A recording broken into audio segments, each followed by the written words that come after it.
What is up, everybody? Welcome back to another episode of Talk on the Tundra, your Green Bay Packers podcast that is a proud partner of the Eurostep Podcast Network and the Blue Wire family. As always, joyfully, jubilantly, I am your host, Numac and Jordan.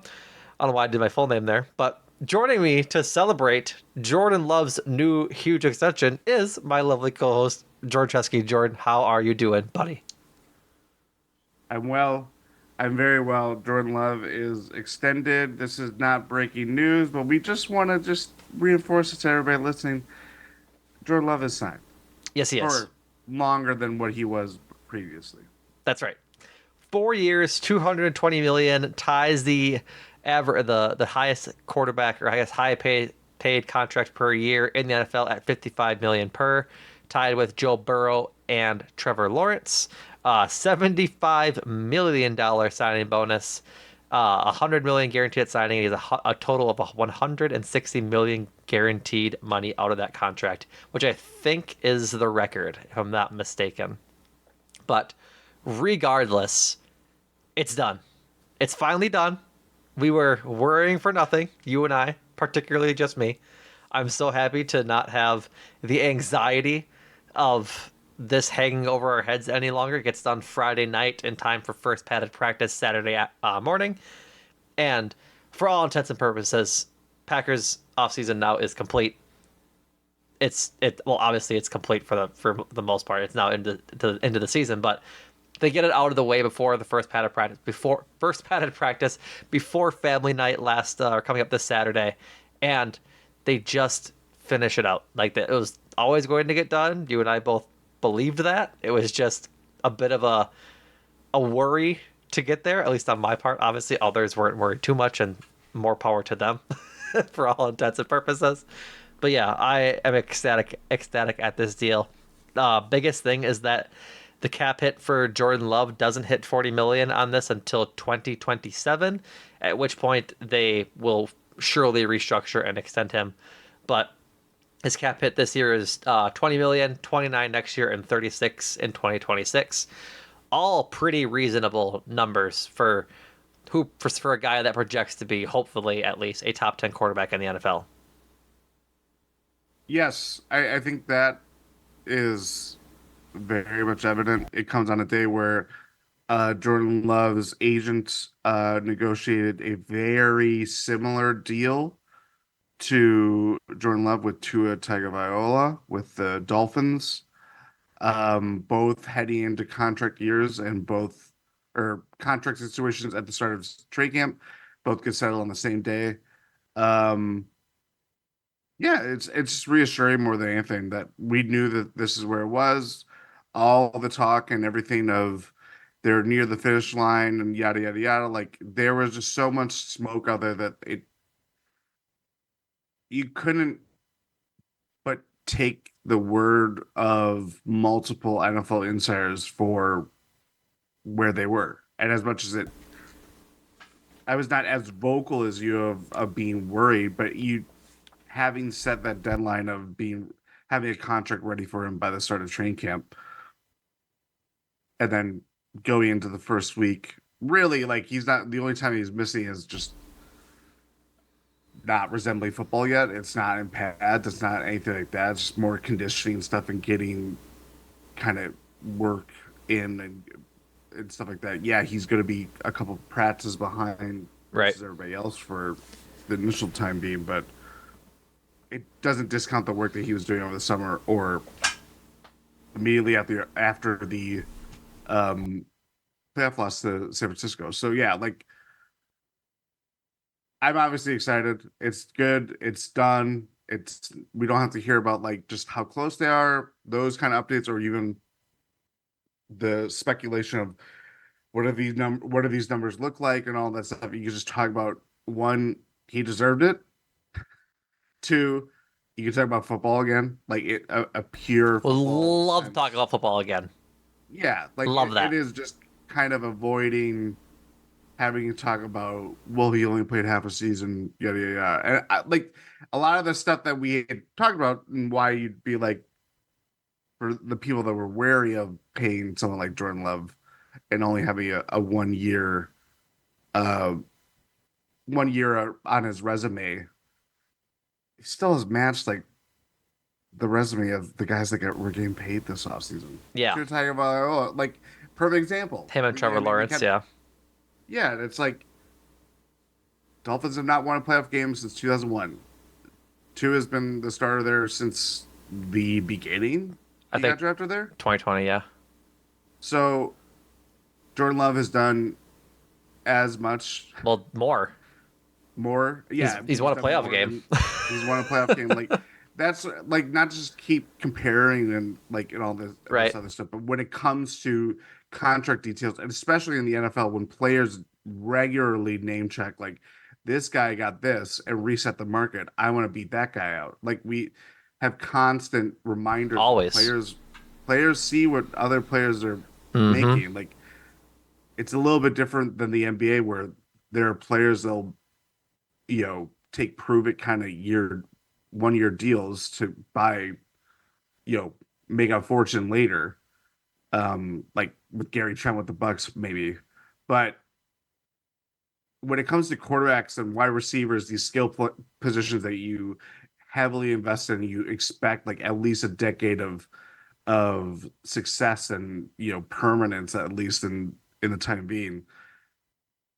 Those players always see what those guys are making, and Mm-hmm. that's the thing. It's like the market resets after every deal that gets signed. And all the speculation about Jordan Love, I'm rambling, but I'm just saying all the speculation about his deal and all that, everything like that. Now it's Dak Prescott's turn. You know what I mean? Like it just constantly flows Did you into see itself. what Jerry Jones said about Dak? I've seen a lot of ridiculous comments that have only reinforced my skepticism about the Cowboys this year. They Jerry Jones said talking about Dak's new extension that they're not going to take Jordan Love's deal into the case. Like that Dak shouldn't expect that number. Essentially, which I'm sure Dak is not wanting to hear, frankly. Yeah, I wouldn't either. No. Um, but yeah, I just think it's cut the BS time. We're back to what little distraction it ultimately causes in the grand scheme of things. We're back to just talking about playing football and how much more Jordan Love can grow. Exactly. Yeah, exactly. And I think that's just what we wanted to talk about all off season, right? Like that was where my anxiety came from is that I wanted to talk about what this new season looks like for Jordan Love all off season. And we definitely could have, but everything that hanging over that was the drama of the extension not being signed. And so now that he's signed for 4 more years at minimum, that well, technically three at minimum, they have an out in 2027, but Yeah, regardless, it's good to not have that hanging over the entire franchises and fan base's head anymore. Frankly, like that's just the best part about it. So, but you had talked about how he had missed the practices that looked the least like football at the beginning of training camp. yeah, Ryan Wood had talked about this in an article he had wrote on Saturday. It looks like, talking about how he's not trying to be Superman now that he's out there, but he also did secret practices. So when they were inside during like in the Hudson Center, pre-practice and everything, Jordan Love was throwing to Luke Musgrave and throwing to Jaden Reed to get some timing down and showing the guys where they need to be on certain plays and certain throws. And so this is from Love quote. I've practiced. We've gone indoor and done a little throwing session, kind of go through the scripted plays that we're running that day. Just keep my mind right on plays and the footwork and timing of things, and do a little running conditioning just to stay ready. So like, all the more power to him, dude. Obviously, it shows that we don't know much as fans and not us as beat reporters, but the beat reporters as well when they're inside the Don Hudson Center. But it's just good to have that and see that he was committed that way. Not that he wasn't ever, but it just is reassuring to know. He did have a little rust on Saturday when he started his the first padded practice. Missed a couple of receivers over the top and a little short kind of thing. He had a pick dropped by Jair Alexander, and Quay Walker dove to get one. But then, as Ryan Wood lays out in his article here, he had in the span of 7 snaps, he had a deep out route to Jaden Reed for 15 yards, a crossing route to Christian Watson, against Xavier McKinney for 20, a 16-yard crossing route to Romeo Dobbs, a check down to Josh Jacobs that turned a sack into a positive gain. And then his highlight was an over-the-shoulder throw to Chris Watson for 50 yards as practice ended. So, like, for, again, all intents and purposes, doesn't look like prime, like mid-season form for Jordan Love, but he seems to have that chemistry that I was hoping that he wouldn't miss by missing practice, sort of locked down already, and everything is clicking for him um, as he got paid. Yeah, that's all you want. I mean, part of it too is this is his second training camp as a starter. It's gonna, even though we are expecting him to be this face of the franchise kind of thing, nothing's really changed on how he's handling himself. I really like that's why I wonder if that is part of the reason why, the fact that it was a hold in and it didn't meet the deadline of trying to get a contract done by the start of camp, but it didn't change just how Jordan Love was. You know what I mean? Like how all that stuff like surrounding it could be labeled a distraction. Didn't really change who he is, and obviously he's not going to change much of who he will be after signing it, kind of thing, from all accounts. Um, I digress, but I just think it's going to take some time, as much as it is to get we know the potential there, and for him, he still has the last time we saw Jordan Love, you know, on a football field in a competitive sense was Packers started out pretty hot, but it cooled off. It's just a matter of consistency. It's always been a matter of consistency for him as a pro, trying to mitigate slow starts or get off on your best foot forward right away. I think for him with training camp and picking up where he left off and everything like that, I think that'll be key, especially as the offense, you know, grows and adds a new piece with Josh Jacobs, obviously, who he's not played with before outside of whatever off-season workouts he's had. Right. Exactly.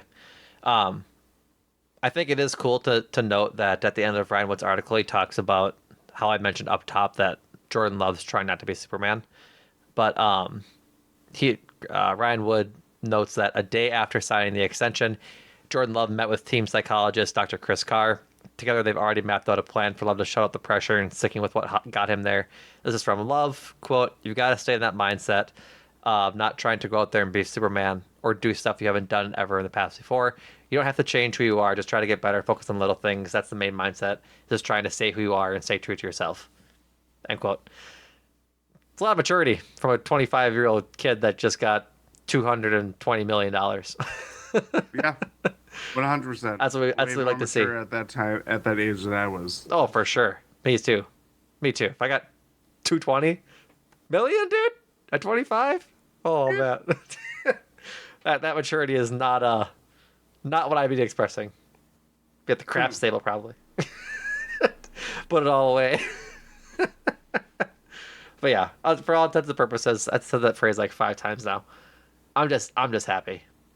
Happy it got done. Um, Focusing on football now and focusing on the like training camp and just this season coming up as they start their Super Bowl run as they hope it to be. Anything else on your fellow Jordan, or are you should move on? I want to see the signature. The Packers showed a picture of him signing the contract around this like halo of Packers players. Mm-hmm. Um, they shared it on their social media. I want to see the J Hart on the contract. I Give me that must J Hart. I must have missed that. I'm gonna go see that It quickly. was I think it was posted, yes, on over the weekend, so it was not like Got it. your PPH, your prime posting hours, but Is that an acronym? that is an acronym. Are we sure? That's what I was told. Lovely. Oh, I do see it now. With the huddle behind him. Mhm. Yeah. He's being marked by the Packers Angels. That man is cheesing, and rightfully so. Mhm. So, And I think oh, to com to comment on an old friend, if you will. I think Aaron Rodgers' reaction to Jordan Love signing his contract was probably the best thing he said in like 5 years. Yeah, Um, of that he shouldn't spend it all in one place, but if he does, I still have a house out for sale in Green Bay if you want to buy it. that is very funny. That is very funny. He's still there's He's that's the never been Rodgers I he's remember. never been not funny. Hmm. I mean, I think he loses the plot. I think he Not does to, too. But yeah. yeah, we're not getting into that. We're not getting into that. All right. Let's let's move on to training camp a little bit. A couple of things to note before we trim down our For what? 91 man roster. What? Turn down for what? Trim down? For The I know the bit you're doing. I just couldn't pick it up. I dropped it. I dropped it. Um, a little bit of training camp news from the coordinators before we cut down to our 53 man roster prediction and our early initial one. We'll probably do this one and then our our last one before they actually do it at the end of training camp. Uh, but a couple of things from the coordinators. Adam Stenovich talked about how they're letting Jordan Morgan focus on right guard, and that's pretty much where he's going to slot in this year. Should he make the starting lineup, which I'm spoiler alert thinking he does, but I think this is just kind of the approach the Packers are going to take at the line or on the offensive line for I think the foreseeable future, probably as long as Stenovich and LaFleur are together, is just get your five best old linemen out there and see if they are able to learn each position so that they can be interchangeable in light of injuries. So mm, I'm thinking now for sure it's like Rasheed Walker is going to be out left tackle, Elton Jenkins left guard, Josh Myers center, Jordan Morgan right guard, Zach Tom right tackle. And then should any of those guys get injured, they'll swap in where they need to kind of thing. But yeah, I think that's I don't want to say like significant because I think that was kind of the probably the idea all along. He took put snaps at right guard and OTAs as well, but at least like now we know, right? Like that's probably how it's going to shake out. yeah, I would imagine too, as much as I've pushed towards, things are fluid. Coaches have said repeatedly, do not read into what lineup or offensive line pairing, if whatever that means for more than two, because pairings two. Getting bogged down by semantics. Anyway, um, they have made sure to not get telling people do not read too much into what that looks like for the day, because as we've seen in the first week of camp, there's been guys that have missed time. There have been guys that have gotten rest days, like Elton Jenkins. Like it's gonna evolve. It's not gonna be one set thing. But for Always. Jordan Morgan for his personal kind of since coming to Green Bay and getting drafted, going from getting time at every position but center, I believe, during OTAs I and stuff think like so. that, to pretty extensively playing right guard, um, is pretty significant. Um, it doesn't mean that we won't see him in other capacities, but I think if you're putting together the best five-man offensive line, which is as many linemen as you can have in certain cases, um, Jordan Morgan is going to slot in right there. And yeah, I'd be happy with that. If your first round pick is a day one starter and Hmm. you're going to grow and develop with him, then that's where you put him. Yeah, absolutely. Moving on to the defense, the safeties are balling out, dude. Xavier McKinney is leading this group, and um, Javon Bullard, Evan Williams, and Anthony Johnson Jr. have all been really stand out, like really, really stand out. Halfley on the rookie safeties, so Javon Bullard and Evan Williams. Quote, I'm glad we have those guys. He talks about, that was the quote. But he talks about how they did a good job drafting them and how they have good instincts and smarts. Says they're there late at night and attending extra meetings and praised the playmaking. I think Evan Williams had 3 picks in 6 practices, which is Yes. pretty good. Doesn't matter who's throwing the ball. Like that's a good thing, believe it or not.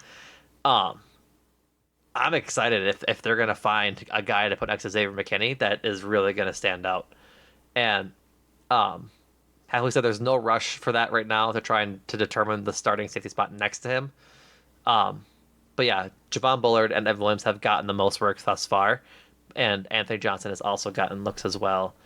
Um, Safety, I think 7th round pick Keaton Oladapo is nursing, I think, an ankle or a foot injury, a lower leg injury, and he has yet to practice, I believe. So he'll get mixed in as well. But yeah, if they go from having no safeties to having 3, possibly 4, that bodes well, Jordan. That bodes well. Hmm. I would like that. Yeah. That'd be very helpful.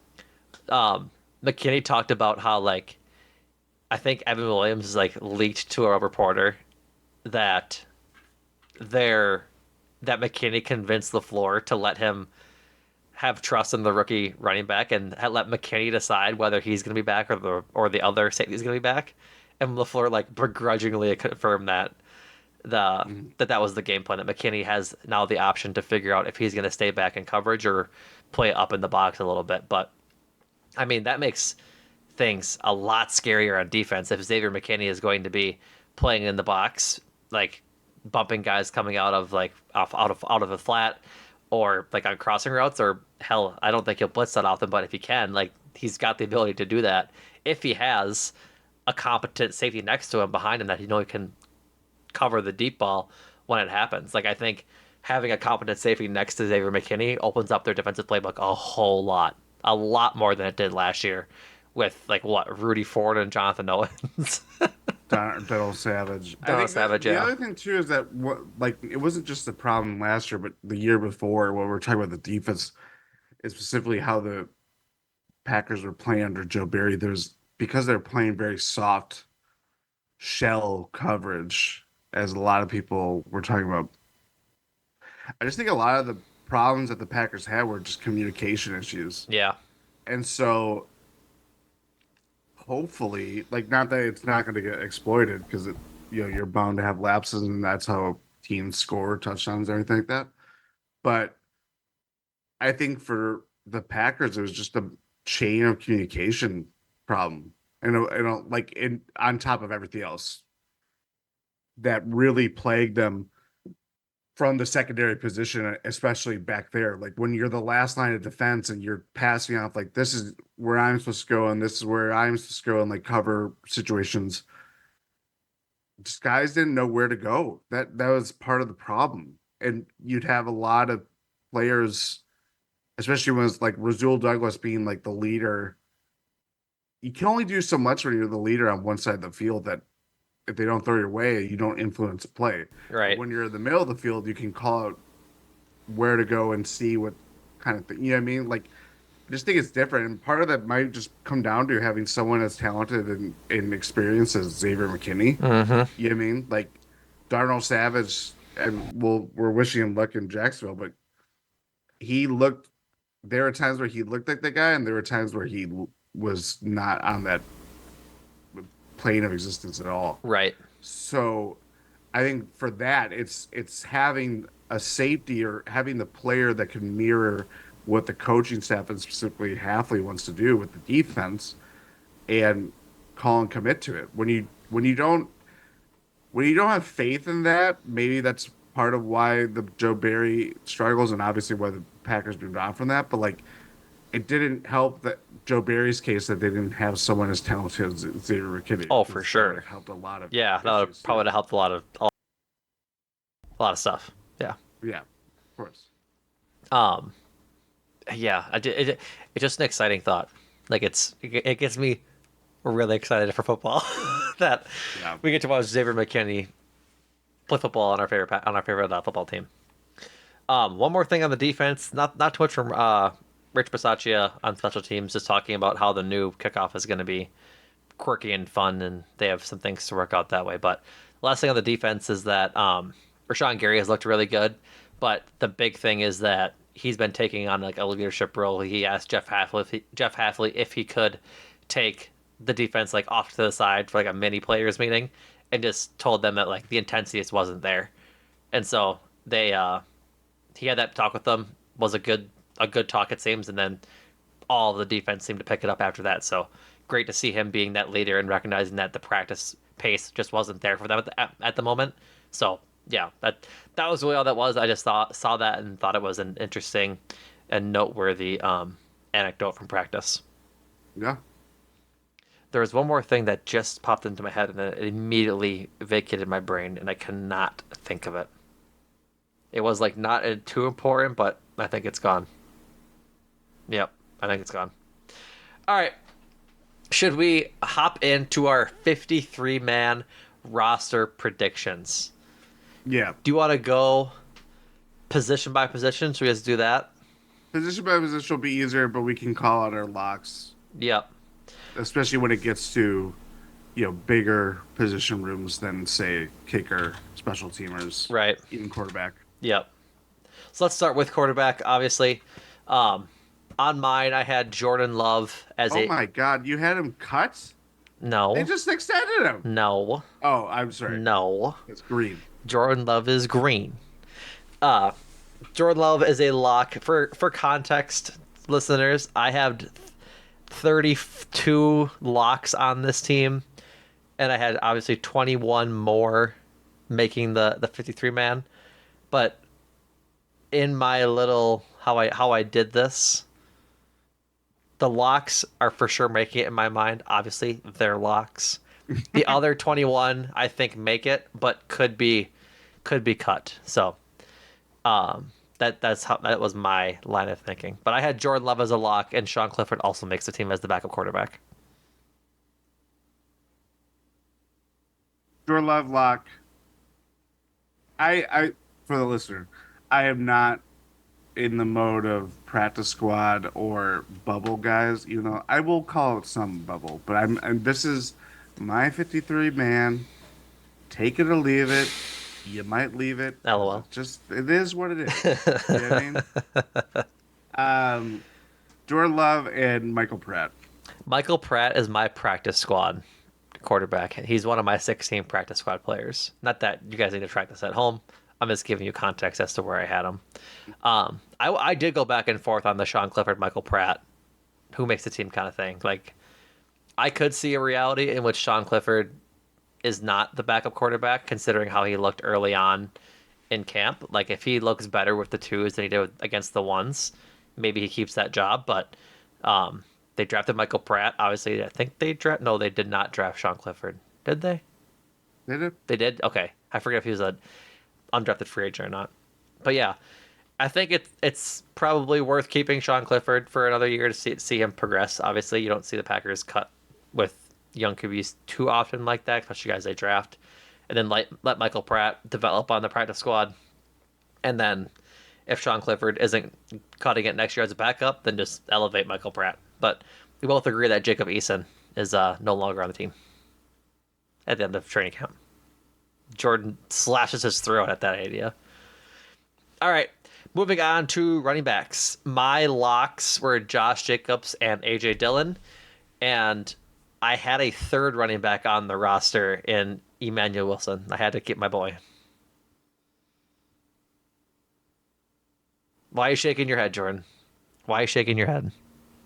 Love does crazy things. It does do crazy things. And Jordan Love also does crazy things. He does. I have 3 locks. Josh Jacobs, Marshawn Lloyd, and A.J. Dillon. Marshawn Lloyd probably makes the team over Manuel Wilson. Like, I think that is just the logical thing that happens. I don't want it to happen. I'd rather keep Lloyd on the practice squad for a year, let him develop kind of thing. I don't think you can do that with a 3rd round pick. Probably not. That'd be insane. I mean, probably not.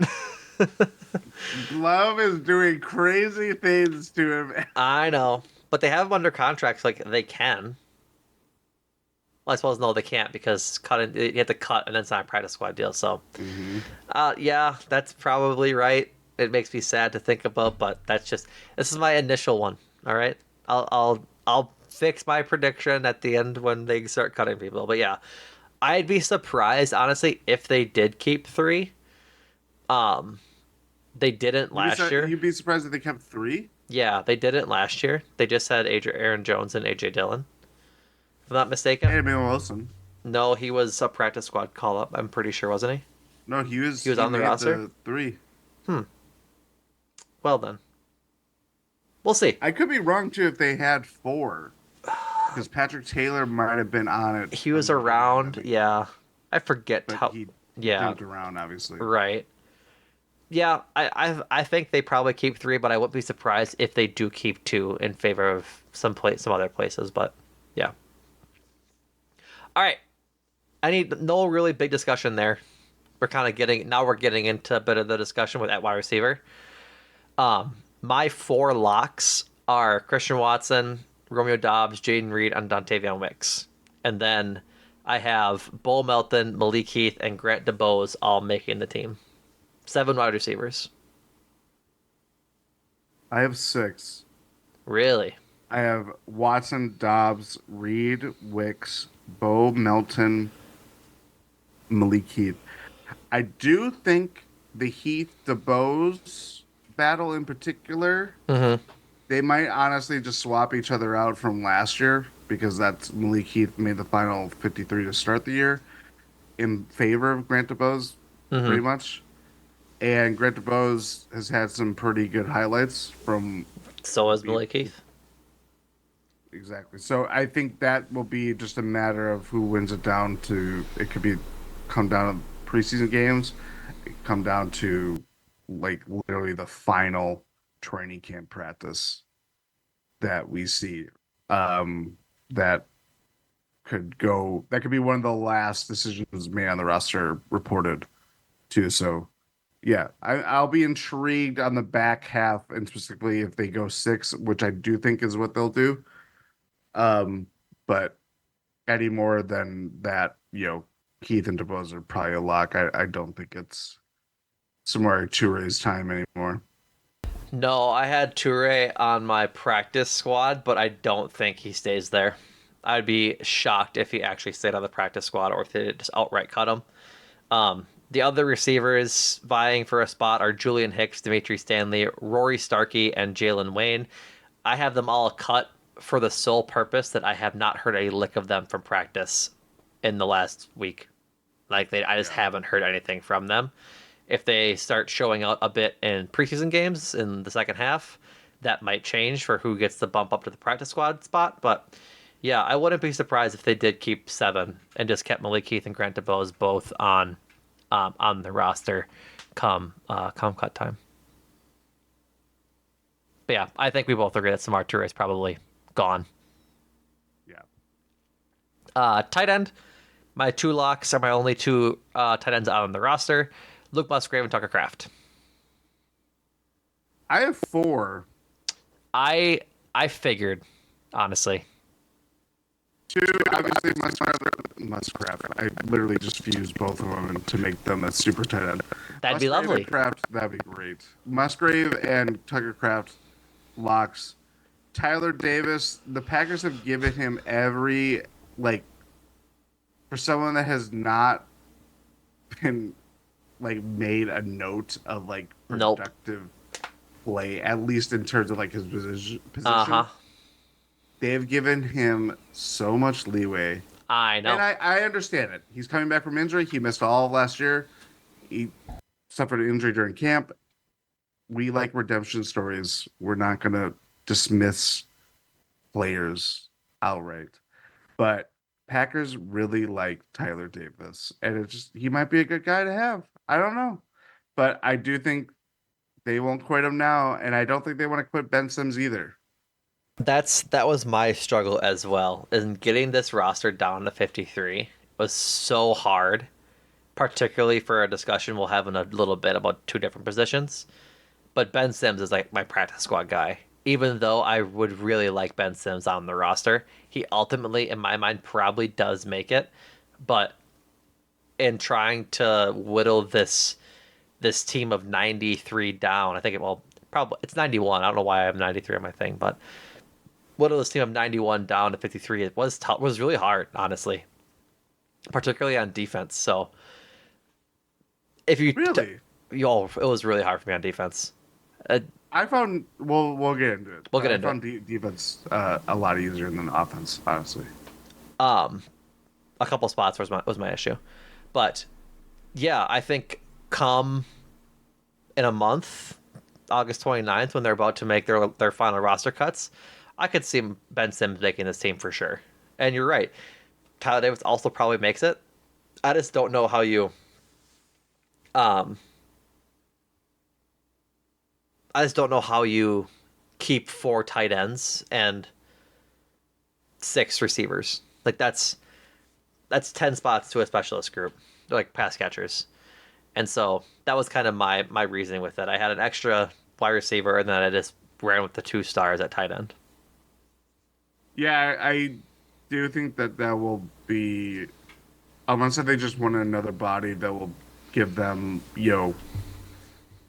what they envisioned, like the DeGuara, Kyle Juszczyk role, like as a fullback. But I don't think any of these guys can actually do that. That's part of the problem.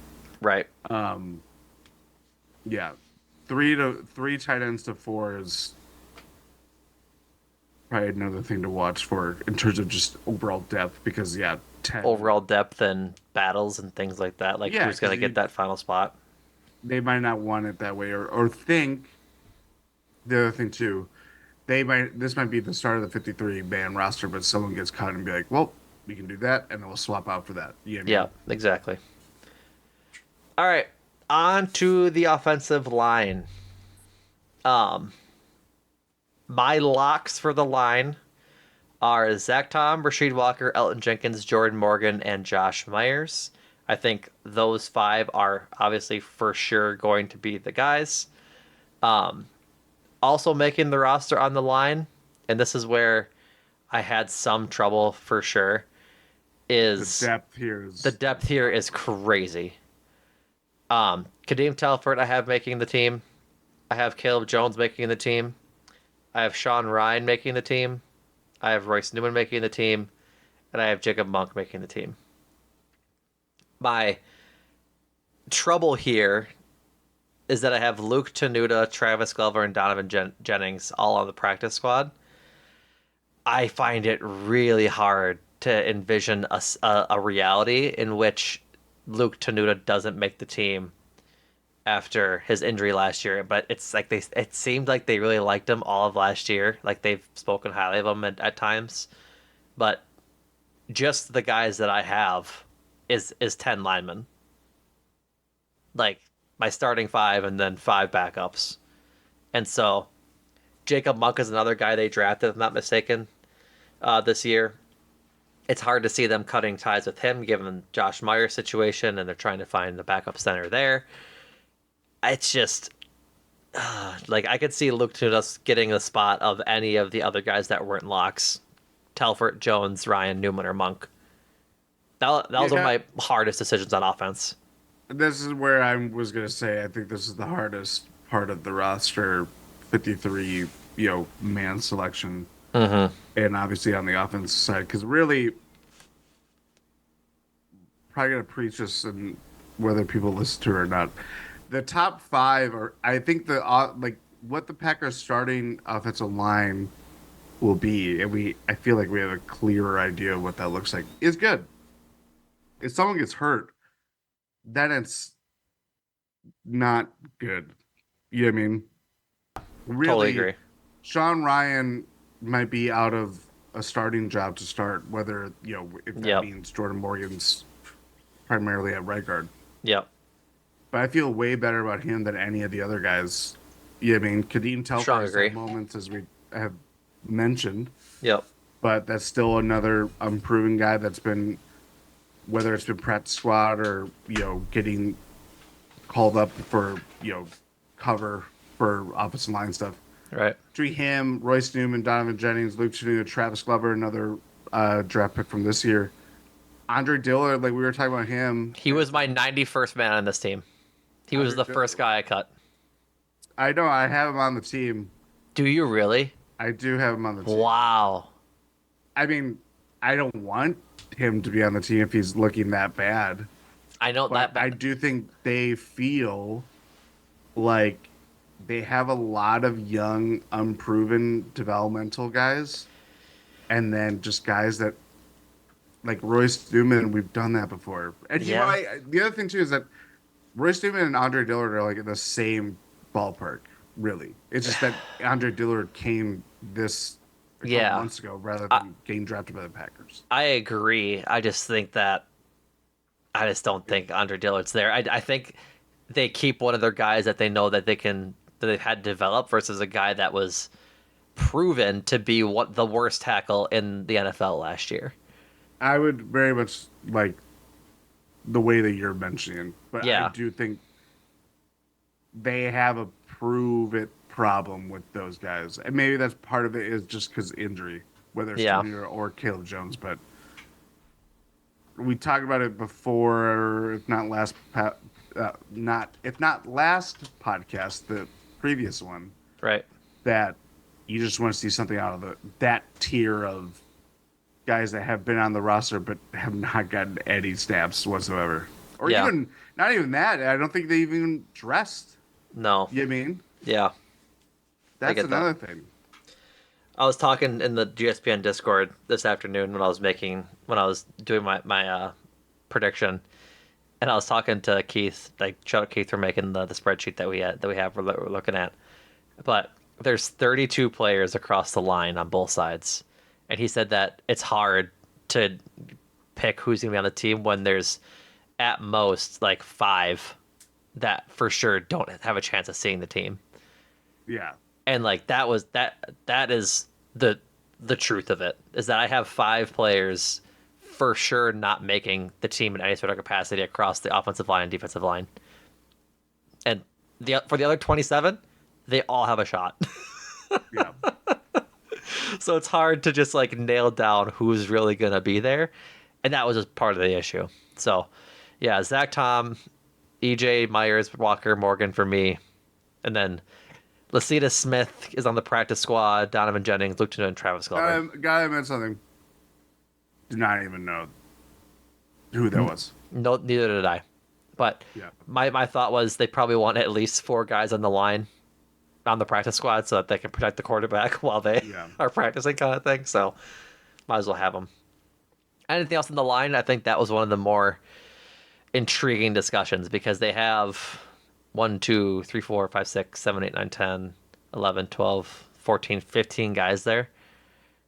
And it's going to be hard to cut them down. good thing we only play with 5. Good thing.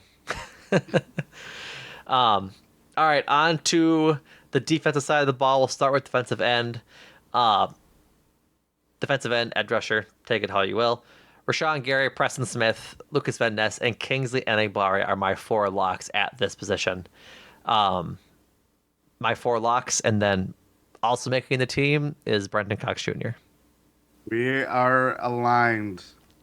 Keyshawn Banks is on the practice squad for me. The Packers, what? I like him. Yeah, I don't. He was a guy that stood out in preseason last year, Mm-hmm. and maybe it's just nothing, or Yeah, he could be the quadruple A guy where he's better than being a practice squad guy, but won't get enough time or even dressed for being a pro kind of thing. right. Packers end up cutting Kenneth Odemigwu, their international player prospect, I think is the acronym, the IPP. Deslin Alexandre and Aaron Mosby in my initial roster cut here. So I think that's a pretty not so easy. Like I think between how Brenton Cox Jr. looks, which I think has looked pretty good so far from just initial reportings and the small rumblings I've seen. Between him and Keyshawn Banks, I wonder how they'll go about that way. But I think 5 edge rushers is probably plenty, frankly. Yeah, I would agree. Okay. If we're in lockstep there, move on to defensive tackle. I have 5 locks here. Kenny Clark, Devontae Wyatt, Carl Brooks, Colby Wooden, and TJ Slayton, who got some rave reviews from Jeff Halfley today. And then I have Jonathan Ford also making the roster. James Esther on the practice squad, and Spencer Wade, I think he's probably how to pronounce his name, Wagey, gets cut. There was a thought here is I really don't know how you can trim this position down. Like there's six guys here that can all play football, particularly the five I mentioned up top. Like I think Jonathan Ford is the weakest link out of all of those. But like Kenny Clark, obviously saying just signed a zoo extension. Carl Brooks and Colby Wooden both had great rookie years. They're not going anywhere. I think there is a real reality. It's not a lot of realities, but there is one where Devontae Wyatt gets cut if he just doesn't show it in preseason. I don't think it happens. I wouldn't like to see it happen. I think you want to see how he operates in Jeff Halfley's system for a year, and then you have that conversation next year. Same thing with TJ Slayton. Like I thought TJ Slayton had a fine year last year. He had career highs in like games played and like some tackle stuff, but was never a guy that was like standing out on tape and during games week in week out. And so, do you cut him? He hasn't got the biggest contracts, like 3 million or something, if not mistaken. Um, but like I think Carl Brooks and Colby Wooden are probably ready to go, and I starting is probably Clark and Wyatt, and then Slayton's 3, 4, 5 for Carl Brooks and Colby Wooden. If they keep playing how they did last year, like Carl Brooks deserves to be up that leaderboard or that depth chart. And so, yeah, D tackle was really hard for me. I went between having Ford cut and him on the practice squad, but then reality is like, no, he probably doesn't go to the practice squad. He can probably go get a contract somewhere else. And so, yeah, I end up keeping 60 tackles in my cut or my roster. I have 5: Clark, Wyatt, Slayton, Brooks, Wood. Then you cut Ford. Yeah. Yeah. I don't think that's an out of the realm possibility either. Like I think that's perfectly fine. I had to get to 53 somewhere. And there's some cuts in the secondary that I think are fine too. That keep Jonathan Ford. But yeah, if they keep 5 D tackles and 6 or 5 D tackles and 5 defensive ends, like that's 10 guys on the line that can play, and a couple linebackers we'll talk about in a second. So yeah, I could see that being a reality too. Linebackers: Quay Walker, Edgerrin Cooper, and Isaiah McDuffie are my locks. Eric Wilson and Teron Hopper also make the roster for me. They keep 5 linebackers. Aligned. 5 Okay. going to 4-3 formation is also going to necessitate having more linebacker depth than Yep. they have had in many years. Mm-hmm. Yeah, I don't see that kind of changing anytime soon, even though Christian Welch was, by the end of last year, a 53-man guy, Yep. That but was mostly a special not a teamer. right. Mostly a special teamer. He wasn't a hard cut for me, but I was like, he got playing time last year. He was like around a little bit. I don't know if they keep him still because like he's definitely not as good at his natural position as these other guys. Plus, they just drafted Teron Hopper, and they need running or linebacker depth. Like that was one of their big things they needed. They get it with Edgerrin Cooper in the second round, and then they also drafted Hopper to try and be that guy too. So I don't Yeah. think they'd give up on him right away. But yeah, they keep Eric Wilson because special teamer through and through, and also made some good plays on defense last year. Christian Welch, Christian Young cut for me. I did have them keeping Raylan Goforth on their practice squad as a just development guy. Nice. But for all intents and purposes, Edgerrin Cooper's been pretty good in camp from what I've seen. Flying to the ball and just being a good linebacker. Quay's also gotten a lot of praise from Jeff Halfley, particularly in today's press conference, talking about how he's been more focused than he was, I should say, last year, but you can tell that he's locked in. So this defense should be good as we move on to the exciting part of this secondary or of this defense, in my opinion. I had locks at the cornerback position as Jair, Keyshawn, and Eric Stokes. Were my only locks. but also making the team is Carrington Valentine and Corey Valentine. I have six. This is I where I struggled. I have Jair, Keyshawn Nixon, Eric Stokes, Carrington Valentine, Corey Valentine, and Callan? I think it's Kalen. Kalen King. Yeah, Kalen had a interception of Jordan Love, a pick six of Jordan Love on Saturday, I believe, and had reporters all around his locker. So it was definitely good for him. I believe a seventh round pick, if I'm not mistaken. Um, Yes. he was, Third to last pick. yep, he was a practice squad guy for me. Him and Robert Rochelle both make the practice squad on my roster. Zion Gilbert and Jamon Green both get cut, but I I cut or I did not cut. I put Kalen King on the practice squad. I kept 5 cornerbacks because I also kept 5 safeties. Is where I kind of went here. So they end up having 10 guys in secondary playing. But I think Carrington Valentine and Corey Valentine. I think Carrington Valentine for sure is a lock. That's probably a mistake by me and my designation. But Corey Valentine, I could see a reality in which like he just doesn't play well at all in the preseason, like getting usurped by Kalen or Robert Rochelle, or they just go four cornerbacks and 6 safeties and make a guy go and play cornerback over there. Anything on the cornerbacks? No, I think more depth than if I remember correctly. Last year they only had four proper cornerbacks. They did only have 4. It was In part Jair, because of Razul, Keyshawn, and Carrington Valentine. yeah, in part because of Stokes' injury. Yep. I just think this year, given you have two locks as like I would say net positive players between Jair and Keyshawn Nixon. Yep. You want to have more darts to throw Yep. at the dartboard, so to speak. Yeah, I get that. And big things expected out of Eric Stokes this year. He's been getting praise from Matt LaFleur and Jeff Halfley. So hopefully he can be an impact player as well. Mm-hmm. So yeah, I think I'd be shocked if he didn't make the team. I think there's a reality, but I'd be shocked if he didn't make the team. On to safety. My locks were Xavier McKinney and Javon Bullard. Those were the only 2 guys I think for sure make the team. Evan Williams, Anthony Johnson Jr., and Zane Anderson also make the team for me. And I have Keaton Oladapo, their draft pick this year, making the practice squad solely because he's still nursing his lower leg injury. The longer he's out, the less time you're getting a chance to look at him. If he comes out and does well, I could see them keeping him as well and figuring out a different guy to cut there. But yeah, only 5 safeties on my 53-man roster.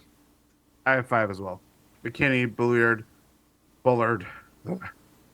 Williams, Anthony Johnson Jr., and Oladapo. You did not keep Zane Anderson, I did not. which I understand. Like he was definitely a here and there guy last year, particularly on special teams. But he is a pure special teamer, and you just need guys like that. And so, he's been a part of the group that's just been doing well at safety. Like again, these guys have been doing good out there. So, I think it's worth considering when it comes to who they keep. So yeah, I the safety watch is gonna be fun, dude. I think they for sure keep 4. Like, I think they for sure keep Williams and Anthony Johnson Jr. But there's definitely realities in which they don't keep that many safeties because it's safety. But if they keep playing their way they're playing in practice, it's gonna be really hard not to keep them on the roster, just because they're good, and you don't want to give good guys up like that and send them off into free agency, kind of thing. Yeah, definitely. Time for the specialists. My only lock is Daniel Whalen. You roll your eyes. You roll your eyes. You telling me right now you're confident Anders Carlson makes the team? Yeah. ROD. Ride or die. Ride or die. I mean, yeah, that's he's been your guy. Anders Carlson is my kicker in this initial cut down. He Also, Nope, go let me ahead. push back. Go ahead. There's got to be a lock with a position that you have to fill on the roster. That's how I've looked at it. I Maybe we mean, have a different. kind of. Yes, of course. But in my brain of how I did this, there was locks, guys that make the route, like locks that guys I know are gonna be there. Like there's no doubt in my mind are gonna be there. Guys Okay. I think are Okay. on the 53-man roster, practice squad guys, and guys are cut. And so Anders Carlson is not a lock to me. He has not won that job in my mind yet. And so he's on the roster for me. I think he ends up being the kicker. Whatever you whispered didn't come through. It's a he will. He very well might. But at this moment, he's not a lock for me. Greg Joseph and James Turner do not make the team, obviously, but that's just my rationale there. And then the long snapper is Matt Orzek. He's the only one on the roster at the moment. Not a lock because they could bring another guy in and Yeah. for competition, things like that, et cetera, et cetera. So Yeah. I don't disparage that line of thinking. God knows my grading system for full season grades were very confusing to listeners, to even me. So yeah, and a good shout out to Danny Big Punts Whalen. So keep keep on big punting, Danny Whalen. yeah, if he keeps having like doing well, like they won't have an issue there. Um, I think that's just his spot regardless. They're not gonna bring another guy to competition for him. Like I think he just has that job. So yeah, this was a really fun exercise. I really enjoyed doing this. I had a lot of strife going through the defensive and offensive lines. Particularly, Yeah. honestly, listeners, everything after tight end was a struggle for me. Yeah. I mean, Like, once I put Ben Sims on the practice squad, everything got worse from there. Like, offensive line, hard to get through. How many do you keep? I looked, they kept 11 last year. Um, and so I only kept 10 this year, considering they're all healthy for the most part. Same thing with defensive line, I kept 9. Or, mhm. I'm sorry, I kept 11. And so, like, it's just hard when that's 21 spots of your 53-man roster. Like, that's almost half of them. And so, it's just, it's tough. So let us know what you think. I'd be curious to see. Join the Discord, GSPN Discord, to share your predictions. We'd love to see them. I know we did a little exercise in there today, but yeah, I'll be curious to see how much this changes through injury and play through the next month because it's definitely going to change for sure. Yeah. I especially for the guys that are bubble guys. I Oh mean, we yeah. could go in specialist like as much as we will focus on locks this time of year is always about the guys that just get a job to start the year and then just it's not about I know it's so weird because it's like you focus all about the bubble guys and like, oh, this is a fun making the roster story for this guy who, he had no scholarship offers and then becomes a Green Bay Packer and just right after college or whatever. Just throwing out a hypothetical there. But then it's like you quickly pivot into, well, does he contribute to the full season? More than likely he won't. But as we know with the Packers, they identify talent in all sorts of ways. And they're not easily ones to be swayed or cut bait easily. So when they do roster moves, it gives them or it gives us all the perspective of where they stand and you can kind of cut through like, oh, that means this and that means that because it doesn't necessarily apply. They like Jonathan Ford is the perfect example of he made the 53-man roster Mm-hmm. last year. We're like, oh, they have a lot of D tackles. Gets cut for Ben Sims Yeah. or who was their other undrafted guy that they picked up off waivers? I forget, but Oh, I forget. there's another guy. Yeah. Zane Anderson. I think it was Zane It Anderson. was. Maybe. It was. Yeah. So So Yeah, I think one of those guys for sure is probably. Um, let me backtrack. You talked about like they don't cut weight quickly with guys that they draft and believe in, which is like Mhm. why a couple of these guys are just hard for me to cut weight with. Luke Tenuta, like I can't see them cutting Luke Tenuta. Kalen King, probably one of those guys. Rochelle, another one of those guys. So we'll see. It's going to be fun for sure. But that also goes back to like your whole Marshawn Lloyd argument that they probably don't put him on the practice squad considering they spent a high draft pick on him. Mhm. So, all right, folks. That does it for this episode of Talk on the Tundra. Thank you all for listening as we get back into the swing of things and training camp gets underway. So be sure to subscribe to the GSPN Premium Substack over at gspn.info. $8 a month to get this podcast and the rest of the GSPN podcast ad free. You've heard this before. We'd appreciate it if you go and subscribe, but obviously, no pressure. But we'd appreciate it. Go subscribe to the rest of the GSPN pods wherever you get your podcast feeds. Eurostep 1-6 over on the Bucks feed. Cruising for a Bruising with Adam and Andrew over on the Brewers feed as they just made a trade for Frankie Montas from the Reds, sending out Joey Weimer and Jacob Junis. And then check out my time for this as well with Adam and Andrew as they do all things pop culture. I'm excited to hear the episode on Long Legs, despite having not seen it yet, but I think it probably will be pretty cool. I'm trying to go see it soon, so thank you all for listening. We'd appreciate it. We'll be back in your podcast feeds later this week. And Jordan, thank you. Thank you.